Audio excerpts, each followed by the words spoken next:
अश्विन ने जिस तरीके से बल्लेबाजी की, मतलब स्ट्राइक रेट देखिए आप, ऐसा लग रहा है T20 मैच खेल रहे हैं, मतलब 92 से ज्यादा का स्ट्राइक रेट रहा है और गजब की बल्लेबाजी हुई है। अब सरफराज खान को मौका नहीं मिला प्लेइंग 11 में, लोग कह रहे हैं कि उन्होंने केएल राहुल को मौका देना चाहिए और केएल राहुल को मौका मिला भी। अब सरफराज के लिए आवाज उठ रही है कि क्या सेकंड टेस्ट मैच में ड्रॉप किए जाएंगे केएल राहुल? इतना जल्दी तो नहीं होगा, क्योंकि देखिए केएल राहुल के पास भी एक्सपीरियंस है। ऐसा नहीं कि यार केएल राहुल, अगर आप टेस्ट सीरीज रिकॉर्ड्स उठा के देखेंगे तो उन्होंने ऑस्ट्रेलिया में 100 बनाया है, साउथ अफ्रीका में उन्होंने 100 बनाया है।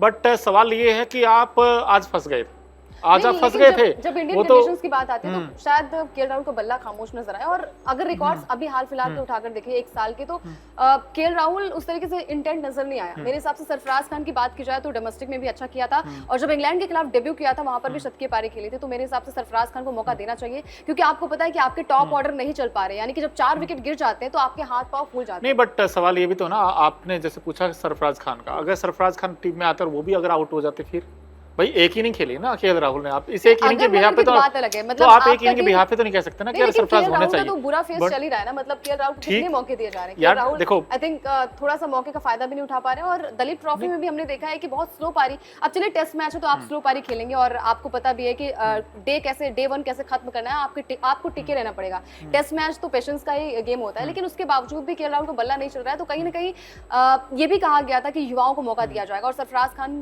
के रिकॉर्ड्स आप उठाकर देख लीजिए, अगर डोमेस्टिक की बात करें तो बहुत ही अच्छा रिकॉर्ड्स रहा है। और इंग्लैंड का के खिलाफ जब डेब्यू किया था अपना, हाल फिलहाल में अभी मैच जो हुआ था, वहां पर भी सरफराज खान का बल्ला चला था। तो मेरे हिसाब से बहुत अच्छी बैटिंग, मैं ये नहीं कह रहा हूँ सरफराज खान ने अंकिता बहुत अच्छी बैटिंग की है, बट सवाल ये है कि आप केएल राहुल का ब्लेम नहीं कर सकते, आप ऊपर के टॉप ऑर्डर को ब्लेम कर सकते हो। भाई सिंपल सी बात ये है, अब आप देखो कि आपका जो टॉप ऑर्डर ना तो स्पिन खेल पाता है। ब्लेम तो किए जाएंगे, क्योंकि नंबर 5 ऐसा स्लॉट होता है कि आप मैच को बिगाड़ भी सकते हो और बना भी सकते हो, और मैच बिगड़ा था तो आपको वहां पर रुकना था वहां पर। अरे मैं ये कह रहा हूँ, जो आपका टॉप ऑर्डर ना तो स्पिन खेल पाता है, ना वो तेज गेंदबाजी खेल पाता है। भाई श्रीलंका में स्पिन के सामने फंस गए, आज बांग्लादेश के सामने फंस गए। वो तो भला वो अश्विन जडेजा का जो आके नीचे से रन बना दिए। बिल्कुल उनकी तारीफ करें, लेकिन केएल राहुल को डिफेंड हम मेरे हिसाब से इसलिए नहीं करना चाहिए, क्योंकि नंबर 5 का स्लॉट ऐसा होता है कि कैसे आपको पारी को बड़ी पारी में तब्दील करना है। और खासकर जब आपके टॉप ऑर्डर बैट्समैन आउट हो जाते हैं, उसके बाद प्रेशर काफी ज्यादा रहता है। और सामने वाली टीम के बारे में आपको जब पता होता है कि क्लीन स्वीप करके आ रही है, तो डेफिनेटली वो प्रेशर और भी ज्यादा इंक्रीज हो जाता है। तो मेरे हिसाब से आपको क्या लगता है, केएल राहुल को आगे मौका मिलना चाहिए या फिर सरफराज को मिलना चाहिए? सेकंड टेस्ट में सरफराज को मौका मिलना चाहिए। सरफराज ने राज किया है, इंग्लैंड के खिलाफ भी अच्छी बल्लेबाजी की थी और सरफराज का इंटेंट बहुत अलग है। अगर वो मैच खेलते हैं तो टिक कर बल्लेबाजी करते हैं, उन्हें पता भी होता है कि जहां पर आपका मैच खराब चला जा रहा है, यानी कि स्कोर नहीं बन पा रहा है, वो तेज बल्लेबाजी नहीं करते, मतलब ये टुक बल्लेबाजी नहीं करते। मतलब ये सरफराज धोखा नहीं देगा, है ना? ऐसा ना, सरफराज नहीं देगा, मतलब सरफराज को मौका दीजिए, युवाओं को मौका दीजिए। जब आपको पता है कि केएल राहुल का जो दौर है वो खासकर 2 साल से मुझे लगता है थोड़ा डिप, क्या बहुत ज्यादा डिप हुआ है। चाहे वनडे उठाकर देख लीजिए, T20 में तो आई थिंक एक अरसा हो गया है उन्हें खेलते हुए। साथ ही साथ ओडीआई की बात करें, वहां पर भी उनका बल्ला खामोश नजर आया। T20 वर्ल्ड कप तो छोड़ दीजिए, लेकिन ओडीआई वर्ल्ड कप की जब बात होती है तो वहां पर भी केएल राहुल खामोश नजर आया, उनका बल्ला खामोश नजर आया। तो मेरे हिसाब से यहाँ पर सरफराज को ट्राई करना चाहिए, खासकर टेस्ट मैच के लिए। लेकिन अंकित, अब सिंपल सवाल आप भी बताइए दोस्तों, ये टेस्ट मैच खड़ा कहाँ? क्या इंडिया जीत गया पहले दिन? आपको लगता है भाई 339 हो गई, अगर यहाँ से 100-150 रन और बना ले, या मैं कह रहा हूँ 100 भी बना लिया, तब भी आप ये लगा लो 450 हो जाएगा। और 440 कभी आसान नहीं होता किसी भी टीम के लिए। ये पाकिस्तान तो है नहीं कि 450 बना के भी आप हार जाओगे, लेकिन यहाँ पर इंडिया अगर 450 बना देगा और उसके बाद तो विकेट और ज्यादा विकेट में दरारें आएंगी, क्योंकि रेड सोइल का विकेट है, धीरे धीरे टूटना स्टार्ट हो जाएगा। और अभी तो अच्छा खेल रहा है, नो डाउट बहुत अच्छा खेला अभी, क्योंकि जो पहला सेशन देखेंगे तो वहां पर तो गेंद समझ ही नहीं आ रहा, हिल रही थी। सेकंड सेशन में थोड़ा सा और आसान हो गया, और तीसरे सेशन में तो बिल्कुल ही आसान हो गया और गेंद बल्ले बड़ी आसानी के साथ आ रहा था। लेकिन अब चौथा, इनफैक्ट दूसरा दिन जो होगा, वहां पर तो फिर से नया फ्रेश डे होगा, और हो सकता है कि पहला सेशन कल के दिन का सबसे इंपॉर्टेंट होगा, क्योंकि ये जो सेशन है ये इस मैच का डिसाइडिंग फैक्टर होने वाला है, क्योंकि दशा और दिशा बता देगा मैच किस तरफ जाएगा। अगर इंडिया आते ही कोलैप्स हो गया तो कहीं ना कहीं माइनर रहेगा चांसेस बांग्लादेश का, लेकिन अगर इन्होंने 100 रन और जोड़ दिए, बांग्लादेश फंस गया।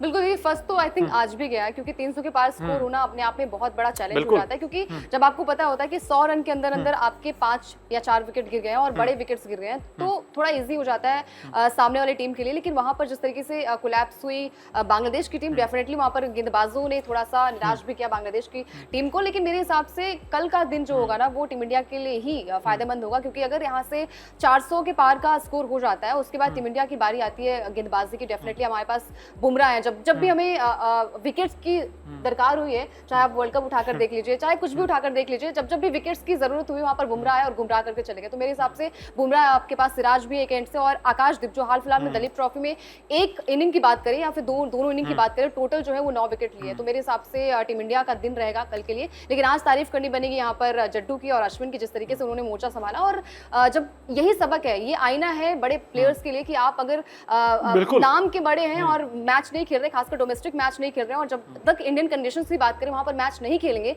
तब तक आपकी प्रैक्टिस कैसे होगी? आपको लग रहा होगा कि अरे यार विराट है, रोहित है, तो ये आएंगे और शतक पे शतक लगाएंगे। लेकिन मेरे हिसाब से ये ओवर कॉन्फिडेंस होगा। आपको खासकर टेस्ट मैच की बात करें तो आपको ज्यादा से ज्यादा मैचेस खेलने चाहिए, खासकर डोमेस्टिक मैच खेलने चाहिए। और वहां पर नाम ना होना, शायद बड़े प्लेयर है, शायद इसलिए नहीं हो रहा होगा, या फिर जो भी चीजें, लेकिन निराश किया यहाँ पर, बड़े प्लेयर्स ने निराश किया। और आज का दिन तो जड्डू और मेरे हिसाब से अश्विन के नाम ही रहने वाला है। अपना एक शो आता है लाख टके की बात, और अंकिता ने बड़ी अच्छी बात कहा कि भाई जब तक आप मैच प्रैक्टिस नहीं करेंगे तब तक कैसे सीखेंगे।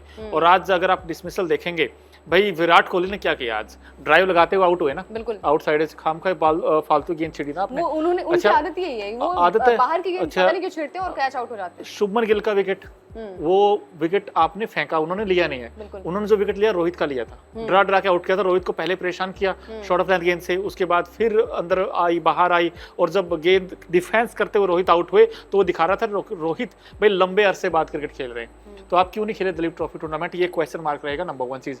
नंबर 2 चीज ये है कि अगर आपसे पूछा जाए अश्विन, जडेजा और जायसवाल, किसकी बैटिंग अच्छी लगी आपको? अश्विन का तो आपको उसने दिल जीता है। नो डाउट, आई थिंक आज की बैटिंग जो है वो हमारे ऑलराउंडर्स और हमारे गेंदबाजों के नाम रहे। ऋषभ पंत को कैसे देखते हो? After very long time comeback हुआ है। मेरे हिसाब से ऋषभ पंत और जायसवाल ने मोर्चा संभाला है। थोड़ा हम कहते हैं 73 रन की जो साझेदारी हुई, 92 रन की जो अच्छी साझेदारी हुई है, वो कोलैप्स होने से बचाया। तो मेरे हिसाब से ऋषभ पंत ने निराश तो किया है। उम्मीद यही थी कि पंत आएंगे 2 साल बाद और अच्छा कमबैक करेंगे, लेकिन कोई बात नहीं, पारी को संभाला। और 39 रन जो होते हैं, छोटे छोटे रन ही आपके बड़े रन तब्दील करते। तो मेरे हिसाब से पंत ने अच्छी खेली।